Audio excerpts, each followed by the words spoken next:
우리는 후기 자본주의 사회를 살아가고 있습니다. 자본주의라고 하는 것은 기본적으로 돈, 자본으로 표현되어지는 이 돈에 의해서 모든 가치가 매겨지는 것이죠. 흔히 사람들은 자본주의를 경제적인 체제라고 이야기하지만 우리가 살아가는 이 후기 자본주의는 단순한 경제 체제가 아니라 모든 가치를 돈과 자본으로 전환하는 일종의 가치 체계라는 것을 잊어서는 안 됩니다. 사람들이 종종 이 후기 자본주의가 가지고 있는 이 가치 체계 혹은 세계관으로서의 자본주의의 모습을 잊어버리기 때문에 많은 사람들이 그리스도인으로서의 자신의 정체성을 잊어버리는 것이죠. 예를 들어볼까요? 우리가 살아가면서 돈이 꼭 필요합니다. 돈이 없이, 자본이 없이 우리가 할 수 있는 것은 아무것도 없습니다. 그렇기 때문에 사람들은 돈을 벌려고 하고 더 많은 자본을 축적하기 위해서 노력을 합니다. 하지만 우리는 돈을 삶아서 먹을 수도 없고요. 돈을 구워서 먹을 수도 없습니다. 돈은 우리가 사람을 살아가기 위한 하나의 도구이며 하나의 방편이지 그 자체가 우리의 생명을 유지해주는 것이 아니죠. 그래서 우리는 항상 입으로는 이렇게 이야기합니다.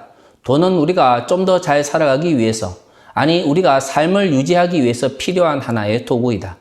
하지만 후기 자본주의 사회에서 돈 혹은 자본은 더 이상 인간의 삶을 유지하기 위한 도구나 방편이 아닙니다. 많은 사람들이 인식하든 인식하지 못하든 돈 자체가 우리의 삶의 목적이 되어버리는 것이죠. 그러다 보니까 돈을 벌기 위해서, 더 많은 자본을 축적하기 위해서 우리의 삶을 오히려 포기하고 혹은 우리의 삶을 축내는 경우가 많이 있습니다. 이럴 때 우리는 삶을 살아가면서 어쩔 수 없다라고 고백을 하거나 핑계를 냅니다. 하지만 어쩔 수 없는 것이 아니죠. 우리가 도구나 방편으로 생각했던 돈, 그 자본이 우리의 삶의 목적이 되어버린 것입니다. 배금주의, 즉 돈을 숭배하는 현상이 나타나는 것이 바로 이러한 이유 때문입니다. 아무도 처음부터 돈을 숭배하기 위해서 돈을 벌거나 자본을 축적하려고 하는 사람은 없습니다. 처음에는 다 삶을 유지하기 위해서, 삶을 더 풍요롭게 살아가기 위해서 돈을 벌려고 하고 자본을 축적하려고 하지만 문제는 이 자본주의 사회가 우리에게 제시하는 이 가치관이 단순히 돈을 많이 벌거나 돈을 더 많이 가지고 있는 것만으로는 만족할 수가 없는 것이죠. 자본주의 사회는 돈 혹은 자본이 권력으로 넘어가는 그러한 사회입니다. 모든 삶의 가치가 돈이나 자본의 가치로 전환되기 때문에 더 많은 돈이나 자본을 축적한 사람이 더 많은 권력을 가지는 것이 이 자본주의 사회인 것이죠. 사람들은 후기 자본주의를 살아가면서 이 후기 자본주의가 가지고 있는 특성이 무엇인지 종종 잊어버립니다. 배검주의니, 돈이 우리를 지배한다느니, 자본이 인간의 모든 인간성을 파괴하느니라는 말을 할 때 그저 웃어 넘기는 것은 우리 스스로가 돈이 우리 삶을 위한 방편이고 도구이기 때문에 우리는 돈을 그리고 자본을 충분히 제어할 수 있다라고 생각합니다. 하지만 그것은 착각입니다. 왜죠? 우리가 살아가고 있는 이 사회가, 우리가 살아가는 이 사회 속에서 제공하는 가치관이, 그리고 그 가치 체계가 왜곡되거나 혹은 우리의 삶을 구부리고 있다는 생각을 하지 못한다면 우리는 언제라도 우리의 가치 체계가 왜곡되거나 혹은 잘못된 방향으로 나아가는 것을 막을 수가 없는 것이죠. 어느 사회나 끊임없이 그래서 우리 자신의 삶을 돌아보며 성찰하는 자세가 필요합니다. 무조건 개발을 위해서, 무조건 성공을 위해서, 무조건 더 많은 것을 가지기 위해서 달려나가는 것을 재촉하거나 강요하는 사회는 그렇기 때문에 더욱더 비인간적이 될 수밖에 없는 것이죠. 과거 한국 교회는 이러한 잘못된 자본의 가치를 정당화하는 도구로서 사용되었습니다. 번영신앙이라는 이름으로 더 많은 부를 축적하고 더 많은 돈을 모으는 것이 하나님의 뜻이라고 이야기했습니다. 성공하고 사회적으로 다른 사람을 억누를 수 있는 힘을 가지는 것이 아버지의 뜻이라고 이야기했습니다. 하지만 그렇게 돈을 숭배하고 하나님의 뜻이 아닌 자본의 가치를 추구했던 교회가 더 커지고 더 많은 사람들을 불러 모아서 대형 교회가 되고 초대형 교회가 되었지만 그곳에는 하나님의 나라가 임하지 않게 된 것이죠. 그러면 그곳에 무엇이 있습니까? 바로 돈을 하나님으로, 자본을 우상으로 섬기는 가치가 있는 것이죠. 한국의 대형 교회나 초대형 교회를 보면서 그곳에 하나님의 사랑이 임한다라고 말하는 사람은 없습니다. 돈이 그것을 움직이고 돈을 숭배하는 자들이 모여 있는 것이죠. 목사라는 이름으로 예수 그리스도의 이름을, 하나님의 이름을 이야기를 하지만 언제나 설교의 핵심과 모든 언어적 표현은 돈으로 전환되고 자본으로 전환되어져 있습니다. 그럼에도 불구하고 우리는 그 설교 앞에 아멘이라고 이야기하고 그럼에도 불구하고 우리는 그러한 가치를 하나님의 뜻이다라고 이야기를 합니다. 어떻게 그러한 교회 안에 하나님의 나라가 임할 수 있겠습니까? 어떻게 왜곡된 복음을 가지고 돈으로 변해버린 복음을 가지고 세상을 변화시킬 수 있다라고 말할 수가 있겠습니까? 이러한 모습은 21세기 한국교회만 있는 것이 아닙니다. 과거 호세아 시대에도 동일한 문제가 발생했습니다. 우리가 지금까지 살펴본 것처럼 호세아서는 북이스라엘을 향한 하나님의 심판과 멀게는 남쪽 유다를 향한 하나님의 심판을 함께 담고 있는 것이죠. 에브라임이라고 포함되고 있는 오늘의 본문에서 심판의 주체는 1차적으로는 북이스라엘입니다. 하지만 우리가 잘 아는 것처럼 바벨론 포로를 알고 있지 않습니까? 결국에 하나님의 심판은 북이스라엘을 거쳐 남유다에게로 확장되는 것이죠. 오늘의 본문은 1차적으로 북이스라엘의 멸망을 이야기하고 있습니다. 그러면 하나님께서 왜 북이스라엘의 멸망을 이야기할까요? 우리가 기억해야 되는 것은 북이스라엘 사람들이 하나님께 예배를 드리지 않았거나 헌금을 혹은 제물을 드리지 않아서가 아닙니다. 우리가 지금까지 살펴본 것처럼 1장에서 12장까지 하나님께서 이스라엘 백성들을 향해서 끊임없이 이야기를 하는 것은 너희가 하나님을 찾는다라고 이야기를 하면서 너희가 하나님께 제사를 드린다라고 이야기를 하면서 너희가 하나님께 제사를 드리기 위해서 제단을 쌓는다고 하면서 더 많은 죄를 짓는다는 것입니다. 오늘은 그 죄의 한 모습을 잘 보여주고 있는 것이죠. 1차적으로 이스라엘 사람들, 북이스라엘 사람들이 교만해졌다라고 이야기를 합니다. 그리고 그 교만이 뭘로 표현됩니까? 우상 숭배로 나타나는 것이죠. 초기에 북이스라엘은 남쪽 유다의 잘못으로 인하여 분리되었기 때문에 강성함을 누렸습니다. 결국에는 남쪽 유다보다 빨리 멸망을 했지만 초기 몇 년 동안은 꽤 큰 힘을 가졌고 뭔가 잘 되는 것 같았죠. 문제는 그렇게 자신들의 권력을 유지하기 위해서 백성들을 억압하고 자신들의 권력을 유지하기 위해서 하나님의 이름을 사용했던 북이스라엘 왕조가 뭔가 잘 되는 그러한 모습을 보이니까 이제는 하나님에 대해서 잊어버리기 시작했다는 것이죠. 오늘 우리가 읽은 13장 6절을 보면 이 모든 우상 숭배의 출발점이 하나님을 잊어버린 북이스라엘의 모습에서 나온다는 것을 알 수가 있습니다. 재밌지 않습니까? 하나님께 제사 드리고 제사를 드리기 위해서 제단을 쌓고 끊임없이 제물을 드리는데 하나님을 잊어버린 것이죠. 10장부터 12장에서 반복되어 나오는 것이 너희가 나를 잊어버리고도 제물을 드리고 제사를 드리려고 한다. 그러면서도 하나님을 부른다. 그러면서 우상을 섬긴다는 것입니다. 오늘 우리가 읽은 본문의 말씀을 자세히 살펴보십시오. 왜 그들이 금송아지를 만들고 그것에 입을 맞추어야 된다고 이야기를 할까요? 하나님은 눈에 보이지 않습니다. 하지만 그들은 뭔가 확실히 붙들고 싶은 뭔가가 필요한 것이죠. 이럴 때 보이지 않는 하나님의 말씀을 기억하며 어떻게 하면 율법의 말씀대로 살아갈 것인가? 어떻게 하면 우리의 삶 가운데서 하나님의 뜻이 이루어질까를 고민해야 하는데 그들은 눈에 보이지 않는 하나님을 붙들고 율법의 말씀을 상기하기보다는 눈에 보이는 그 어떤 신비한 것을 만들어서 섬기기를 바랬습니다. 하나님은 이것을 하나님을 잊어버렸다. 그리고 교만하여졌다. 그래서 우상을 만들었다라고 이야기를 하고 있죠. 오늘 본문에서 이야기를 하고 있는 것처럼 그것은 은으로 뭔가 공예를 하는 사람들이 만들어낸 형상입니다. 그럼에도 불구하고 그들은 은장색으로 만든 그 어떤 것들을 바라보면서 사람들에게 이야기를 하죠. 그에게 입을 맞추어라. 입을 맞춘다는 게 무엇입니까?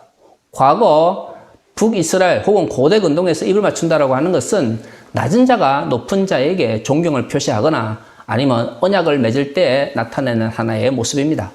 어떤 형태든 간에 존경을 표현하거나 아니면 뭔가 거룩한 행위를 할 때 입을 맞춘다라고 이야기를 하는 것이죠. 그러면 금으로, 은으로 만든 금장색으로, 은장색으로 만든 그 모든 물건들은 실제로는 아무런 생명이 없는 것입니다. 하지만 사람들은 그것이 뭔가 신비한 힘이 있는 것처럼, 주물인 것처럼, 패티시인 것처럼 숭배하고 그 앞에 경배하는 것이죠. 패티시라고 하는 것은 우리말로 주물 혹은 물신으로 번역됩니다. 그 물건 자체가 뭔가 신비한 힘이 깃들어져 있는 것처럼 믿고 따르는 대상을 우리는 주물 물신 혹은 패티시라고 하는데요. 일반적으로 원시 종교 속에서 나타나는 모습입니다.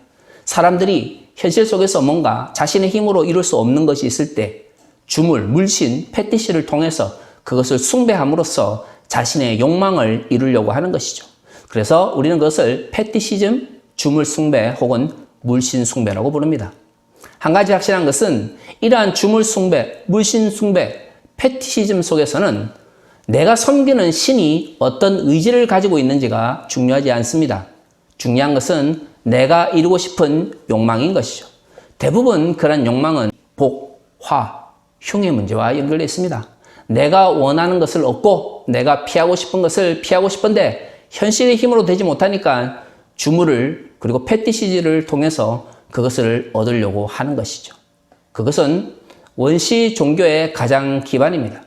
하지만 고등 종교라고 불려지는 기독교라든가 천주교, 불교나 유교나 이러한 종교들이 만약 패티시즘이나 주물을 숭배한다면 그것은 종교가 타락하는 모습인 것입니다. 이스라엘의 모습에서도 그렇고요.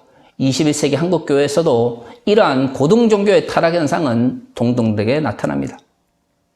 주로 대형교회나 초대형교회를 보면 많은 사람들이 목사님의 말씀을 지켜야 된다고 이야기를 합니다. 왜죠? 목사님의 말씀을 지키지 않으면, 따르지 않으면 복을 받지 못하거나 아니면 나쁜 일이 생긴다라고 생각하는 것이죠. 대형교회 그 자체가, 초대형교회 그 자체가, 그리고 그 교회를 이끄는 담임 목사 자체가 주물이 되어버린 것입니다. 목사님을 숨기고 목사님을 숭배를 해야 내가 복을 받는다라고 생각하는 것이죠. 그 반대는 무엇입니까? 그 담임 목사님에게 잘 못하면 내가 피해를 받을 거라고 생각하는 것입니다. 많은 사람들이 하나님의 이름으로, 예수 그리스도의 이름으로 그 많은 것들을 요구하고 따라가지만 그것은 성경이 말하고 있는 믿음이 아닙니다. 그것은 주물 숭배이며 그것은 물신 숭배이며 그것은 패티시즘일 뿐이죠.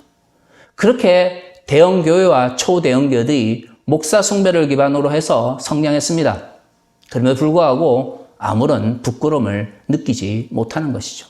그러면 왜 그들은 목사를 숭배하고 교회 그 자체를 숭배할까요? 내가 이루고 싶은 꿈이 있기 때문입니다. 나의 욕망이 나의 삶을 지배하기 때문입니다.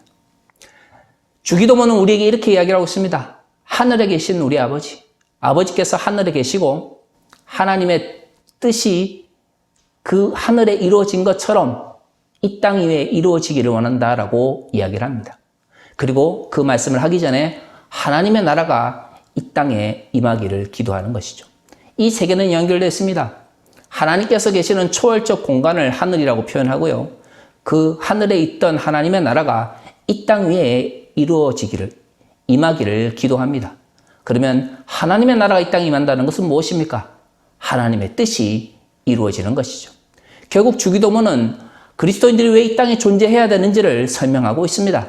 우리는 하늘에 계신 아버지의 이름을 위하여 그 나라가 이 땅에 임하도록 하기 위해서, 그래서 아버지의 뜻이 이루어지기를 바라는 존재들입니다. 그렇기 때문에 우리는 우리 자신의 욕망보다 하나님께서 무엇을 원하시는지 더 중요하게 생각을 해야 됩니다. 그것이 진정 고등종교로서 기독교의 윤리가 추구해야 되는 것이죠. 하지만 한국의 대형교회나 초대형교회들을 보면 하나님께서 무엇을 원하시는지는 중요하지 않습니다. 목사님들이 맨날 이야기하는 것이 하나님의 나라지만 결국 마지막에 나오는 것은 무엇입니까? 목사님 말씀 잘 들어라, 헌금 많이 하라는 것입니다. 목사 숭배와 교회 자체가 주물이 되어가면서 교회 자체가 숭배의 대상이 되어버린 것이죠. 교회 안에 자기 우상화가 이루어지고 있는 것입니다. 왜 자신을 우상할까요? 나의 욕망이 하나님의 뜻보다 우선이기 때문입니다. 하나님께서 무엇을 원하시는지 중요하지 않죠. 예수 그리스도를 따르는 제자라고 이야기를 하면서 그리스도인이라고 이야기를 하지만 실제적으로는 내가 원하는 바를 이루는 것이 더 중요합니다. 그래서 하나님의 이름을 부르고 예수 그리스도 이름으로 기도를 하는 것이죠. 그것이 바로 자기 숭배입니다. 왜 담임 목사를 숭배하고 왜 대형교회의 규모를 숭배할까요? 그것은 결국 돈을 숭배하기 때문입니다. 왜 돈을 숭배하죠? 내가 그 돈을 통해서 이루고자 하는 욕망이 있는 것이죠. 그러므로 번영신학은 목사 숭배는 대형 교회의 규모를 자랑하고 그것을 숭배하는 것은 결국 자본의 숭배와 연결되는 것이고, 자본의 숭배는 결국 나의 욕망과 연결되어 있습니다. 그렇기 때문에 하나님의 뜻이 무엇인지 말하지 않으면서 하나님의 이름으로, 성서의 이름으로 나의 욕망을 정당화하고 나의 잘못을 정당화하는 모습은 곧 자기 우상화인 것이죠. 한국 교회에 자기 우상화가 마련해 있습니다. 그것 때문에 한국 교회가 왜곡되고 있는 것이죠. 일부 몰직한 목사들이 설교 시간에 공공연하게 헌금 많이 내라, 복 받는다, 목사님 말씀 잘 들어라, 복 받는다 라고 하는 저질의 설교를 해도 그 가운데 내가 이루고자 하는 욕망이 크기 때문에 그 앞에서 아멘하고 할렐루야를 외치는 그러한 모습은 하나님의 나라가, 하나님의 뜻이 이 땅에 이루어지기를 바라는 예수 그리스도의 제자들이, 그리스도인들이 해야 될 말이 아닙니다. 그것은 하나님의 이름으로, 그리스도 이름으로 나의 욕망을 절대화하고 자신의 욕망을 우상화하는 자기 우상화에 왜곡된 현실일 뿐인 것이죠. 그러한 모습들이 바로 호세아 시대도 있었습니다. 하나님을 잃어버린 사람들이 제사를 지내고 제물을 드리고 그러면서 자신의 욕망을 채우지 못하니까 금으로, 은으로 뭔가를 만들어서 사람이 그것을 만들었을 알면에도 불구하고 어떻게 합니까? 거기에 입 맞추고 그걸 통하여 복을 받을 거다라고 이야기를 합니다. 하나님께서 뭐라고 이야기하십니까?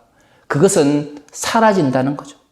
구름처럼, 이슬처럼 사라진다는 거죠.